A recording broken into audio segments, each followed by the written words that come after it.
The moment the Alpha King's warhorse bowed its head to the stable boy, every guard in the courtyard drew their sword. For a year, the great black stallion, Shadow-Bane, had savaged every hand that fed him, a beast as untamable as the king himself. Yet here he was, nuzzling the grimy hand of a slip of a boy no one had ever noticed before, a boy who smelled of hay and lye soap. But what no one knew was that beneath the dirt and the oversized wool hood was Sloane, a woman in hiding. And for the first time since the long wars, the king's wolf was stirring not with rage, but with a single guttural word that echoed in his soul. Mine. If you believe that being truly seen can change a life more than any crown or sword, type "seen" below and let me tell you what happened next. To understand how she got there, you have to know that for 2 years, Sloane had been a ghost. She had ceased to be Sloane of House Valerius, the third daughter, the disappointing one with no discernible gifts and a spirit too quiet for her family's roaring ambitions. She had become Sloane, a stable hand in the vast, echoing stone fortress of the wolf king Ronan. Her life was a rhythm of hay and water, currycombs and hoofpicks. She had shorn her long, silver-streaked hair with a rusty dagger, binding what was left tight to her scalp and hiding it beneath a perpetual wool hood. She hunched her shoulders, pitched her voice low, and scrubbed her skin with harsh lye soap that chafed her raw but masked the scent of who she had been. It was a hard life, a cold life, but it was blessedly invisible. No one looked at a stable boy. No one cared about his past. In the sprawling political viper's nest of the Alpha King's court, invisibility was the most profound form of safety she had ever known. Her family, with their cruel words and colder ambitions, felt a world away. Here the only judgments came from the horses, and they were honest. The king himself was a distant storm cloud on the horizon of her world. Alpha King Ronan, a name spoken in whispers in the corridors and shouted in commands in the training yard. He was a man forged in the fires of the border wars, who had taken the throne after his father's bloody end. They said he was more wolf than man, that his heart was a shard of ice, and that he had never been seen to smile. Sloane had seen him only from a distance, a tall, formidable figure in black leather and dark furs, moving with a predator's coiled grace. His presence was a physical weight that settled over the fortress, a silence that could fall over the boisterous great hall in an instant. The air grew thick when he passed, heavy with power and a grief so old it had become a part of the stone itself. His eyes, they said, were the color of old gold and could see right through to the marrow of your bones. Sloane did her best to never be in a place where those eyes might fall. Her particular charge, a punishment for a minor infraction by the stablemaster, was Shadow-Bane, the king's personal war stallion. He was a magnificent, terrifying beast of black muscle and fury, a creature that mirrored his master's reputation. He'd crippled 2 stable hands and savaged the arm of a lesser lord who had gotten too close. The stablemaster, a grizzled man named Hob, had given her the task with a grim look that said he was sending her to her doom. But the horse, to everyone's astonishment, had tolerated her. Sloane didn't approach him with fear or dominance, the only 2 languages the men of the fortress seemed to speak. She simply sat outside his stall for hours, speaking softly, humming old, forgotten tunes her nursemaid had taught her. She didn't try to force him. She just was. Slowly, painstakingly, the great beast had come to accept her. He would allow her to muck out his stall, to bring him fresh water and oats. He would let her small, calloused hand rest on his powerful neck, his wild eye softening just for her. There was a kinship between them. Two broken, misunderstood things finding a quiet space in a world of noise and violence. It was in that quiet space that her old life and her new one were about to collide. The day it happened began like any other. A cold autumn wind whipped through the stone archways of the stable yard, carrying the scent of pine smoke and coming snow. The king was conducting a full inspection of the garrison, a rare and fearsome event that had every man in the fortress on edge. His inspections were legendarily brutal. He missed nothing, and his displeasure was a cold, sharp thing. Sloane kept her head down, her hood pulled low as she worked. She was polishing a bit of bridle leather, the familiar scent of oil and metal a small comfort. She could hear the rhythmic tramp of his honor guard's boots on the cobblestones, getting closer. She could feel the shift in the air, the sudden charged stillness that announced his arrival. Hob, the stablemaster, was sweating despite the cold, bowing so low his forehead nearly touched his knees.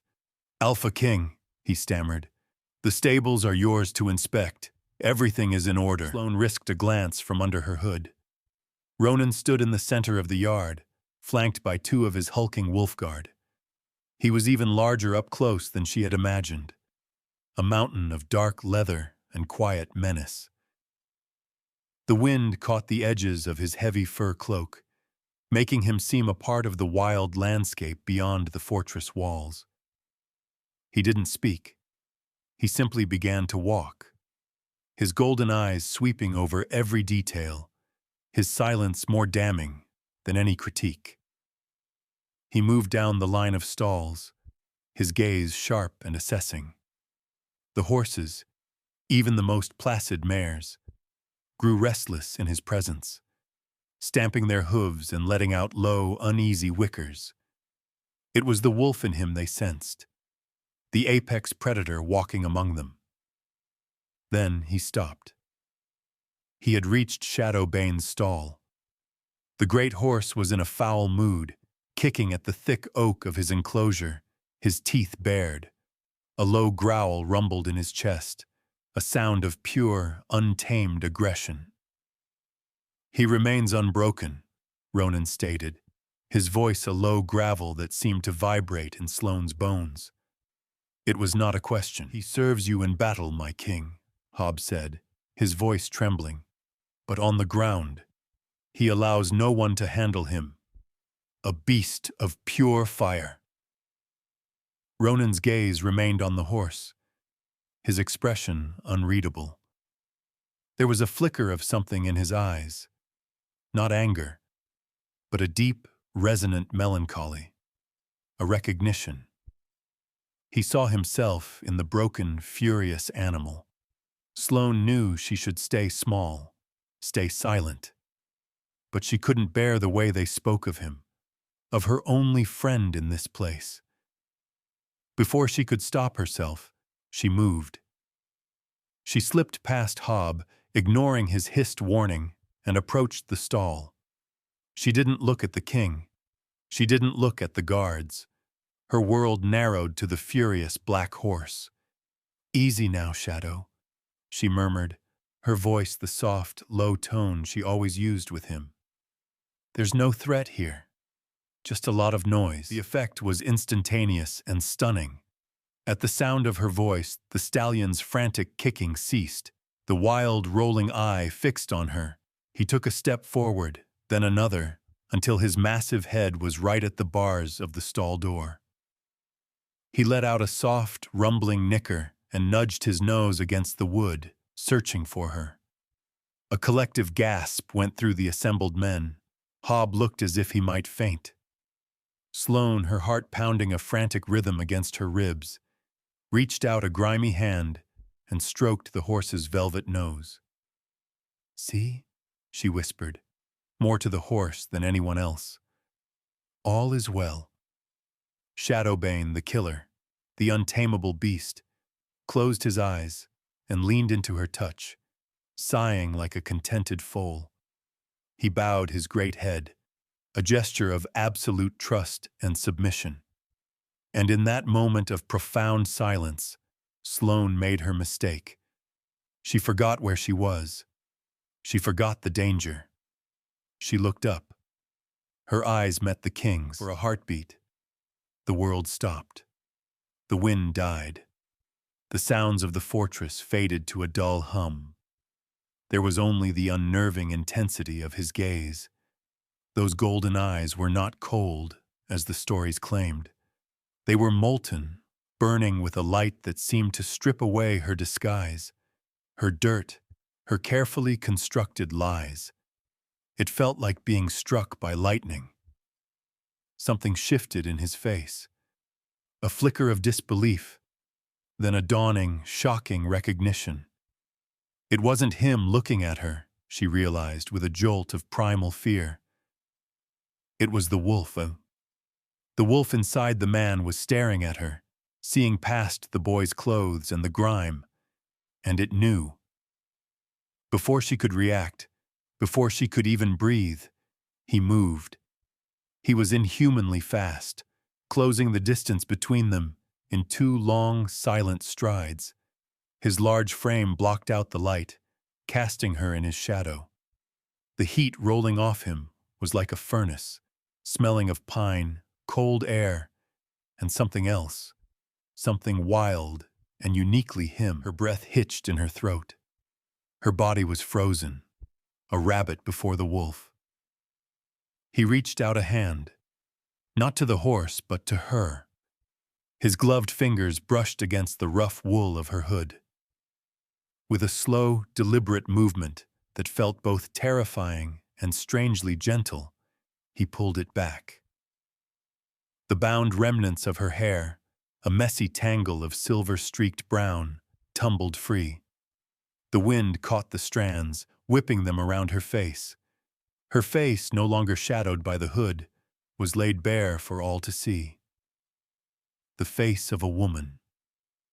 The silence in the courtyard was now absolute, a thick, ringing void. Hobbs' face was a mask of horror. The guards shifted, their hands tightening on the hilts of their swords. A woman, disguised as a boy, in the royal stables? It was an offense punishable by flogging, or worse. But the king wasn't looking at his guards. His burning gaze was fixed on her, tracing the line of her jaw, the curve of her lips, the fear in her wide gray eyes. A low sound escaped his throat, a sound that was not quite human. A possessive, guttural growl that vibrated through the air. And then he spoke one word. A command. A claim. A verdict. Mine. The word landed in the stunned silence like a boulder thrown into a still pond. It was not a whisper. It was a declaration, spoken with the full, resonant power of the Alpha King. It echoed off the stone walls, a sound of grim finality. Sloane's world tilted on its axis. This couldn't be happening. He couldn't know, he couldn't possibly. But the look in his eyes, the raw, predatory certainty, told her he did. His wolf knew. It had known the second it saw her, the second it caught the true scent beneath the lie and the fear. Without another word, Ronan turned to his stunned wolf guard. "Take her to the East Tower," he commanded, his voice leaving no room for argument. "See that she is cleaned, clothed, and fed. No one is to enter or leave without my express permission." He looked back at Sloane, his expression a mask of cold authority once more, but his eyes still held that molten fire.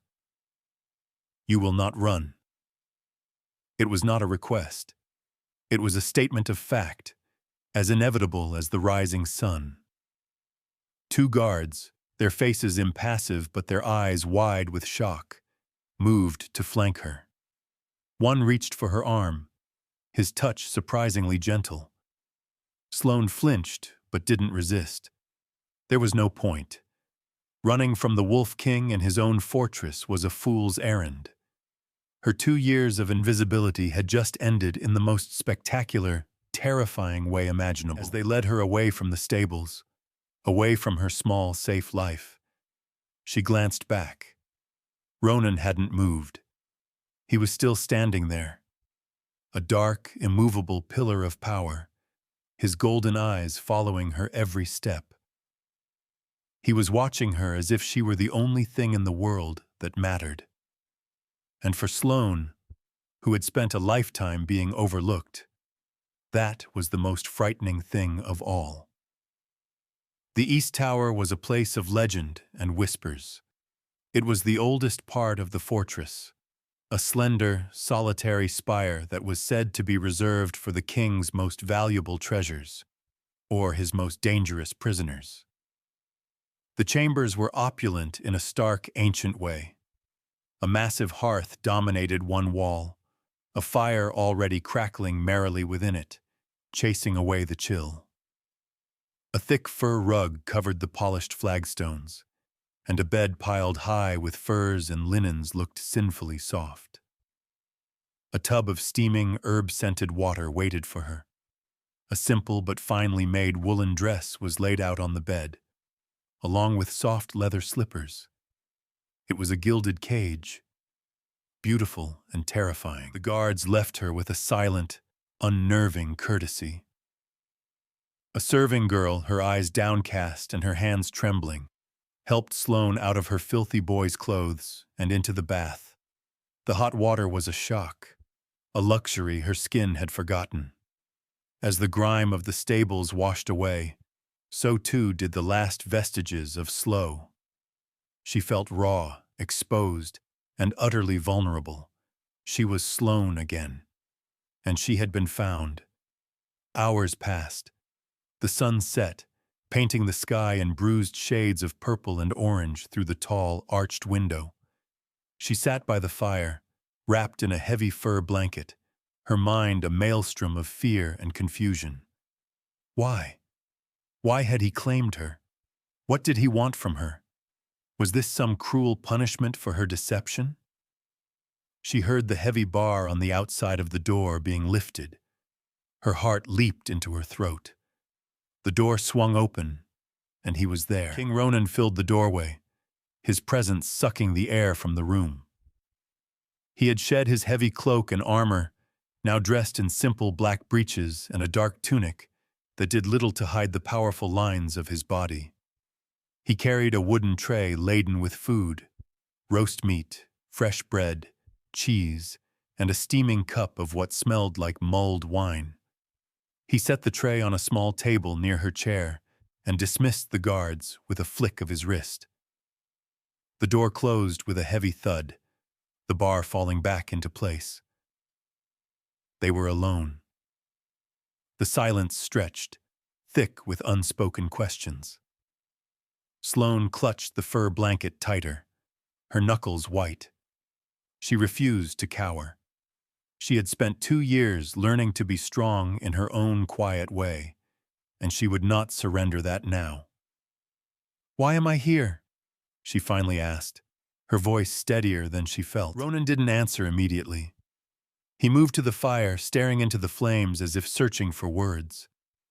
The firelight danced across the harsh planes of his face, highlighting the scars she hadn't been able to see from a distance. One ran through his left eyebrow.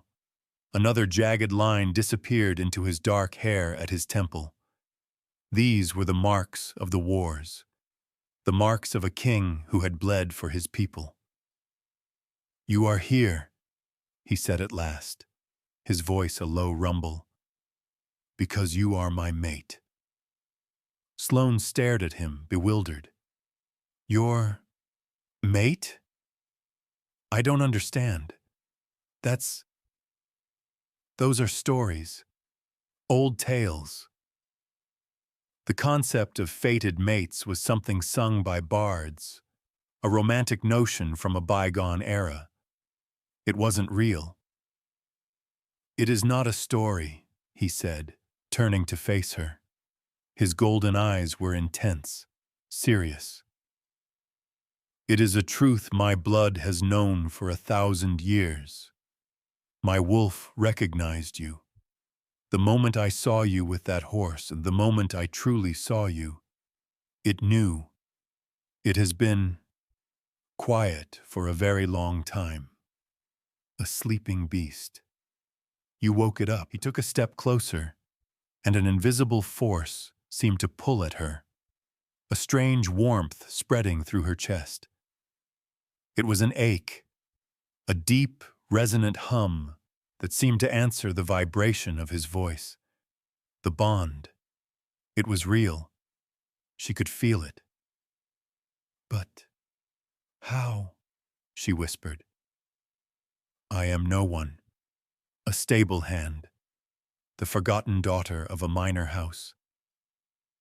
You are Sloane of House Valerius, he corrected her softly. And you are far from no one. A cold dread washed over her. He knew exactly who she was. My family, they will be looking for me. The thought of her father, her cruel older brother Eris, sent a tremor of fear through her. They will not find you, Ronan stated with absolute certainty. You are under my protection now. No one will harm you here. Protection.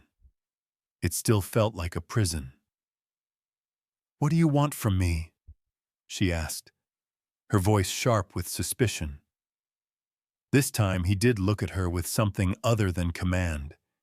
It was a flicker of vulnerability, of a deep, weary loneliness that shocked her. House Valerius, he began, his voice dropping lower, is an old house, a powerful house. They have a history of suppressing the gifts in their bloodline, especially in their women. They value political marriages and sharp swords above all else. They fear what they cannot control. Sloane thought of her great-aunt, who was locked away for seeing visions. She thought of the strange, inexplicable things that sometimes happened around her when she was a child.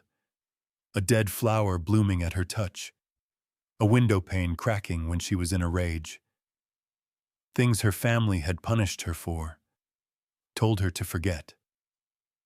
My kingdom is on the edge of a knife, Ronan continued, his gaze drifting back to the fire.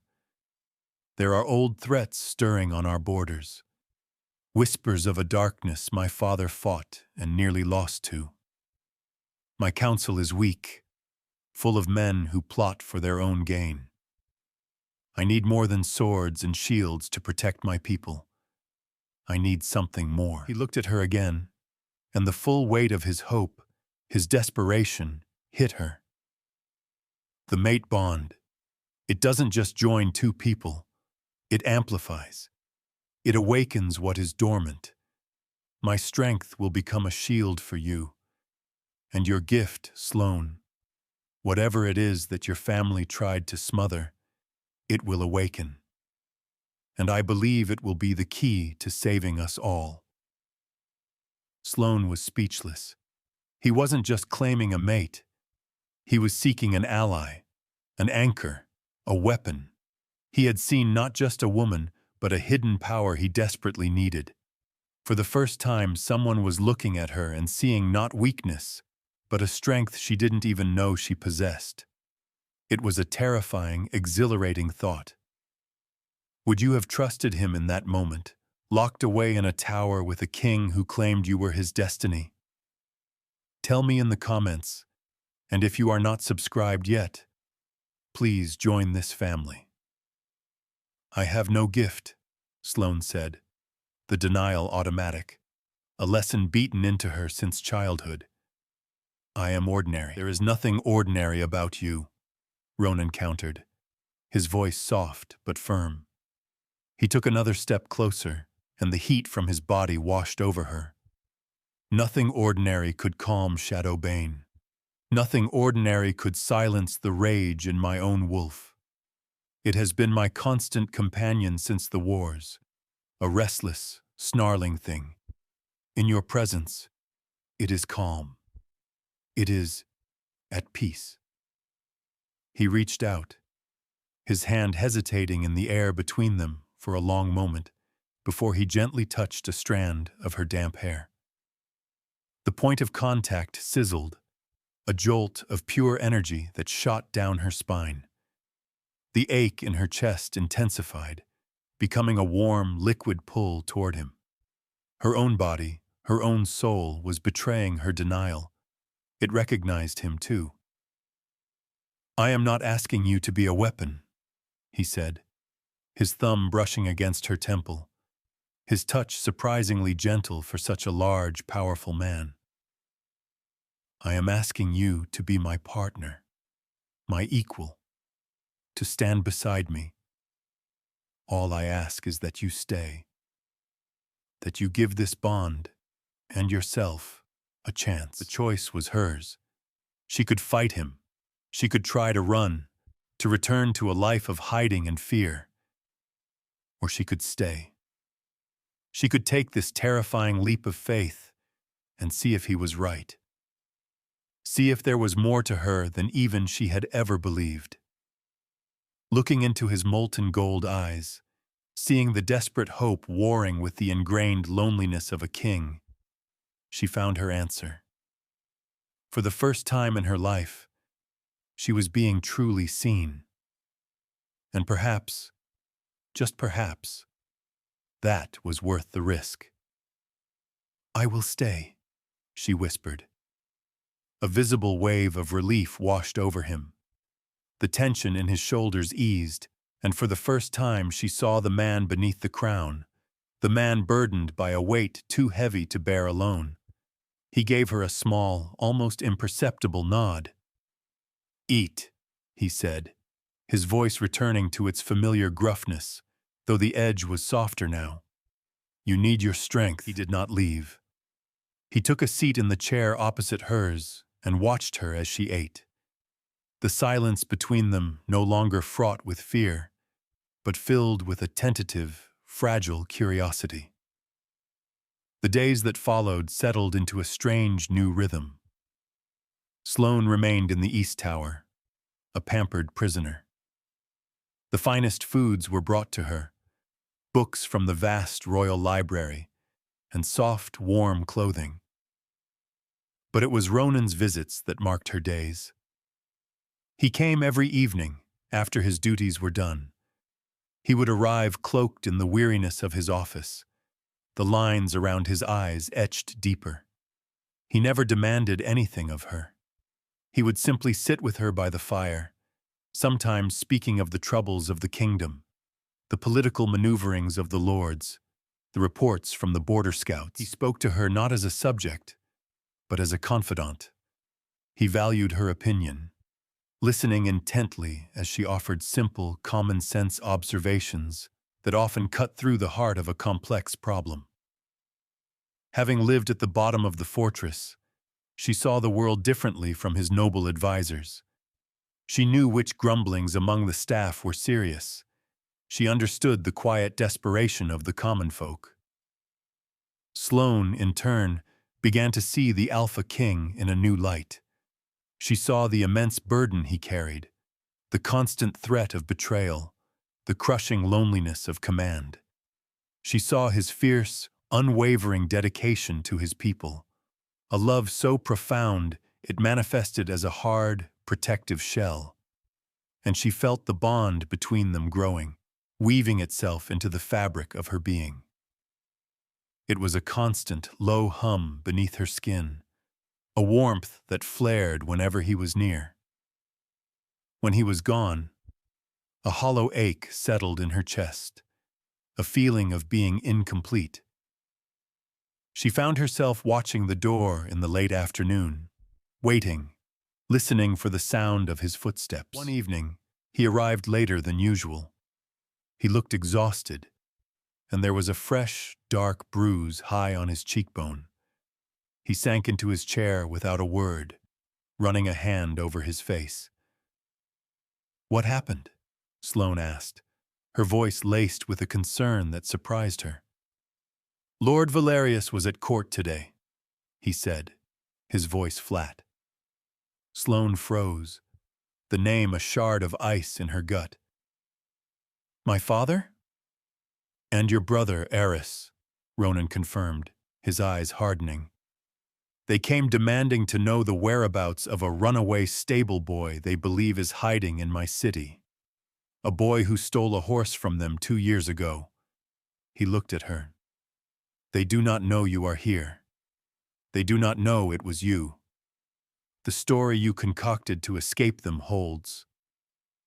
Relief washed over her, so potent it left her weak. But it was followed by a cold wave of the old fear. Aris. Her brother was a bully, cruel for the sport of it.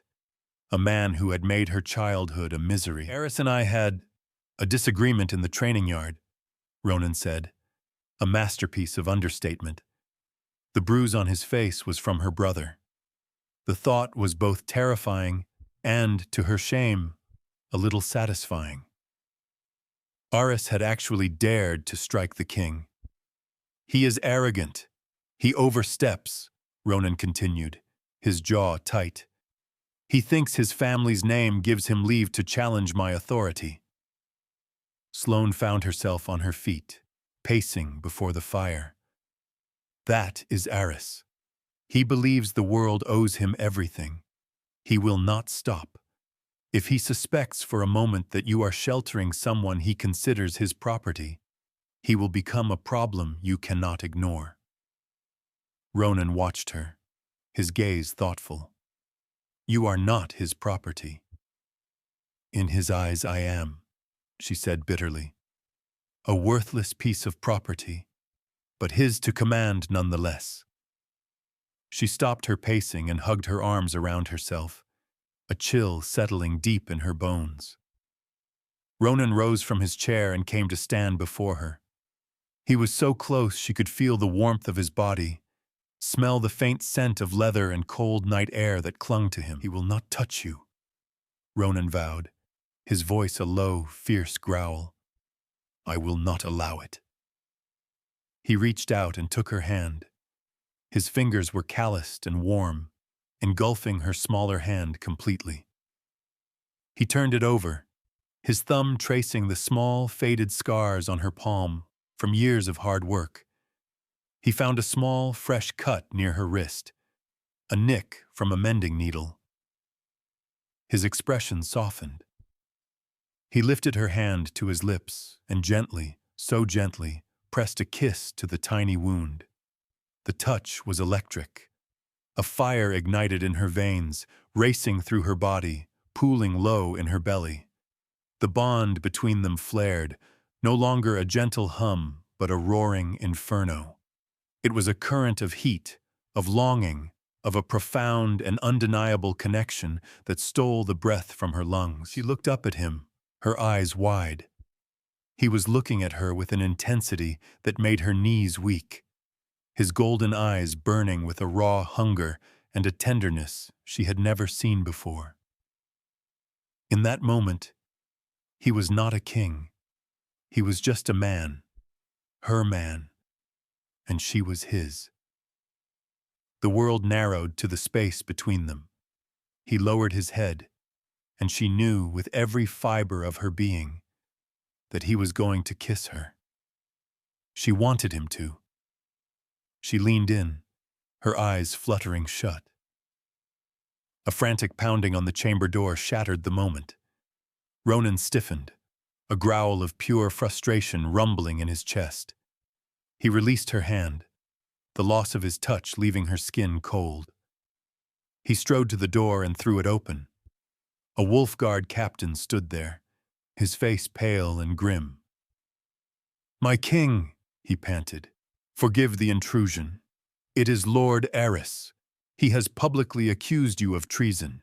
He claims you are harboring an enemy of the northern holds and demands a trial by combat." Sloane's blood ran cold. Aris. He had forced the issue. He had made a public spectacle, cornering the king. Ronan's face became a mask of stone. The brief warmth of a moment ago utterly gone, replaced by the cold fury of the Alpha King. His eyes were chips of gold ice. He will have his combat, Ronan said, his voice deadly quiet. At dawn. The threat she had run from had found her. It had followed her into her sanctuary and was now poised to tear her new world apart. And it was all her fault. Panic seized her. No, she said, stepping forward. You can't. This is what he wants. He wants to goad you, to make you seem like a tyrant. Ronan turned to her, his expression unyielding. He has challenged the crown. It must be answered. It is the law. Then let me speak to him, she pleaded. Let me tell him I am here of my own free will. I can stop this.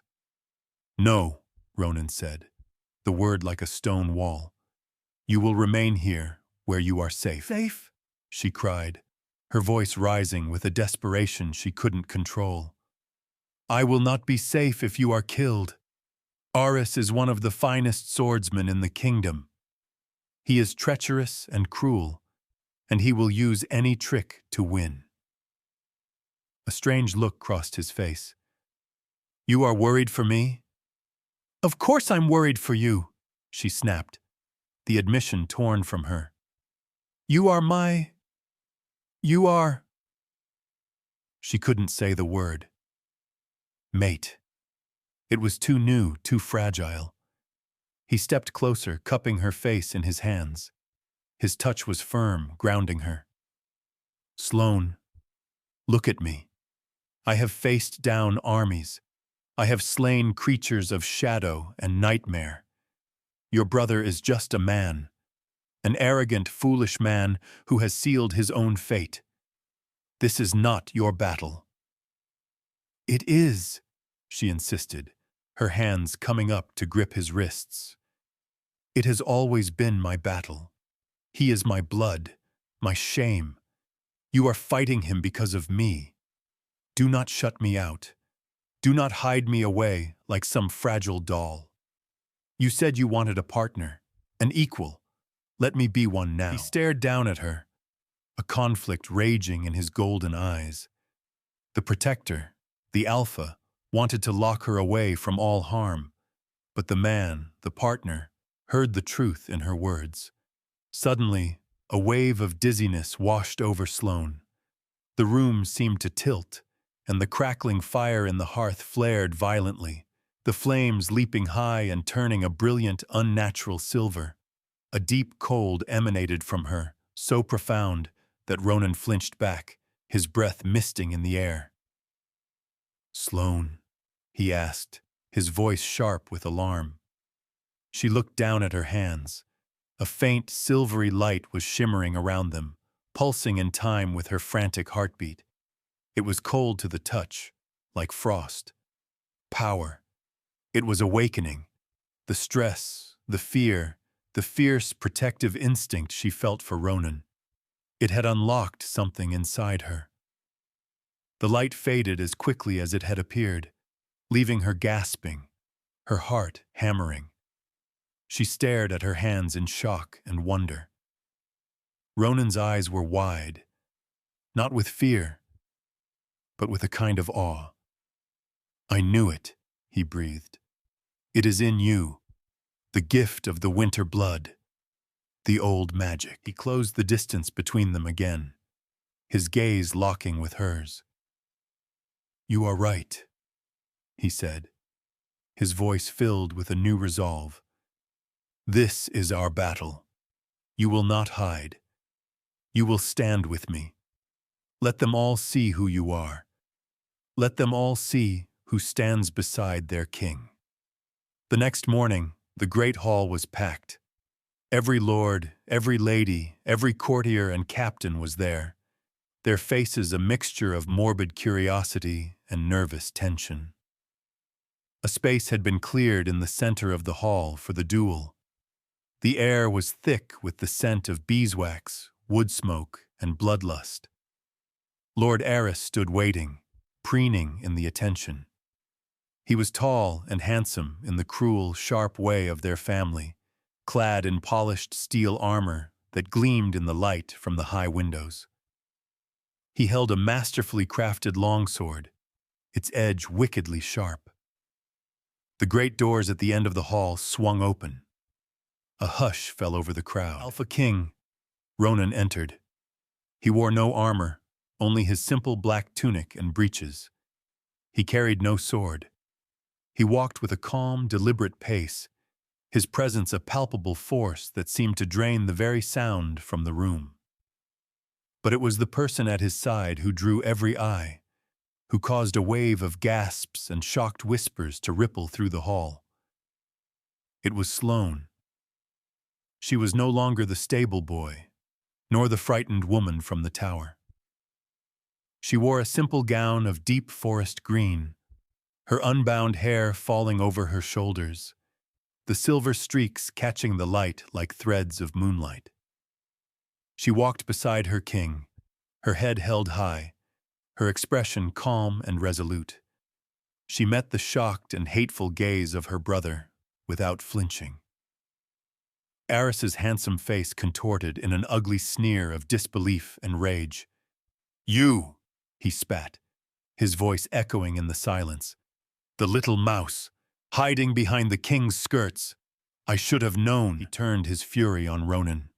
"So this is the great Alpha King, reduced to hiding a worthless runaway waif. She is my sister, my property to command. Give her to me, or I will take her over your dead body." Ronan didn't even glance at him.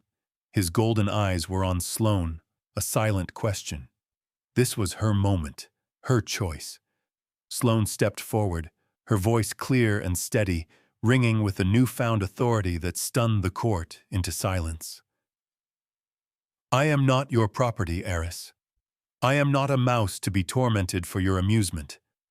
And I am not hiding." She turned to face the assembled lords and ladies, the people whose whispers and scorn had been a backdrop to her family's cruelty for years. "I am Sloane of House Valerius, and I stand here by my own choice beside the man I have chosen." Aris laughed, a harsh, ugly sound. "Chosen? You have no will of your own. You are nothing. You have always been nothing. A pale, useless shadow." As he spoke those familiar cutting words, the words that had defined her entire life, something inside Sloane snapped. The cold she had felt in the tower returned, a wave of icy power surging through her veins. The air around her grew frigid. Frost began to creep across the flagstones at her feet, a delicate, crystalline pattern spreading outward. The crowd murmured in fear and awe. Aris took an involuntary step back, his eyes wide with shock as he saw the silver light beginning to shimmer around his sister's hands.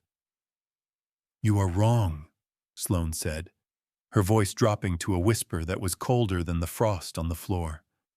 "I am not nothing." She raised a hand, and a jet of pure, silver-white energy, cold as a winter storm, shot across the space between them. It wasn't a killing blow. It was a statement. It struck the sword in Aris's hand, and the fine steel shattered into 1,000 pieces with a sound like cracking ice. Aris stared at the useless hilt in his hand, then at his sister, his face a mask of pure terror. He was seeing her, truly seeing her, for the first time, and he was afraid. Ronan chose that moment to move. He closed the distance to the disarmed, terrified lord in a silent, predatory blur. He did not draw a weapon. He didn't need to. He grabbed Aris by the throat, lifting him effortlessly off the ground, the man's feet kicking uselessly in the air. The wolf was in his eyes now, a terrifying, ancient power looking out from a human face. A low growl rumbled in his chest, a sound that promised death. "You will never speak to her again," Ronan snarled, his voice a lethal whisper that everyone in the hall could hear. "You will never touch her again. You will renounce your family's claim on her, here and now. You will leave my city and never return. Do you understand?" Aris, choking, his face turning purple, could only manage a series of frantic, terrified nods. Ronan held him for a moment longer, letting the fear sink in, letting every lord in the room see the price of challenging his mate. Then, with a look of utter disgust, he threw Eris to the floor. The disgraced lord scrambled to his feet and fled the hall, his pride and his power utterly broken. A profound silence held the great hall in its grip. Ronan turned away from the door, his gaze finding Sloane. The fury in his eyes melted away, replaced by a fierce pride and a deep, abiding love. He walked to her, taking her hands in his. The silvery light around them faded as his warmth enveloped her. In front of the entire court, the witnesses who had once scorned her, he went down on one knee. "Sloane of the winter blood," he said, his voice resonating with ancient power and deep emotion. "My mate, my queen, will you stand by my side now and always?" Tears welled in her eyes, but they were not tears of sadness or fear.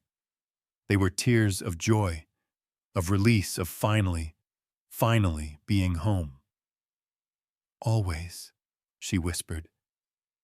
He rose and gently turned her hand over, baring her wrist. He lowered his head and marked her, his teeth grazing her skin in the ancient claiming of the wolf shifters. A jolt of pure energy, of light and warmth and love, shot through her, sealing the bond forever.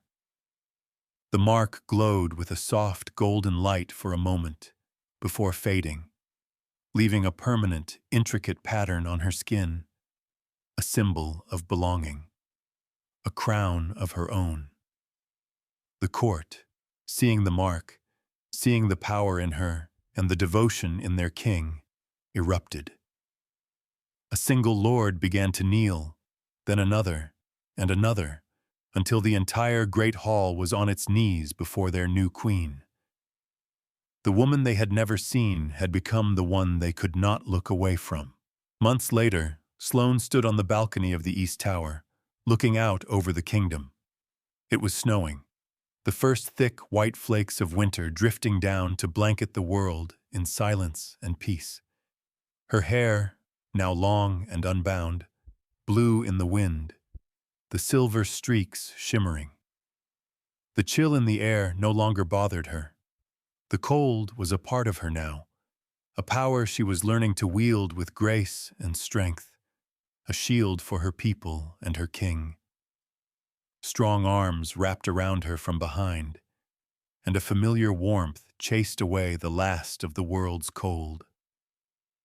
Ronan rested his chin on her shoulder, his presence a solid, comforting weight against her back. "The border lords have sent word," he murmured into her hair. "The whispers of darkness have fallen silent. They fear the Winter Queen and her Wolf King."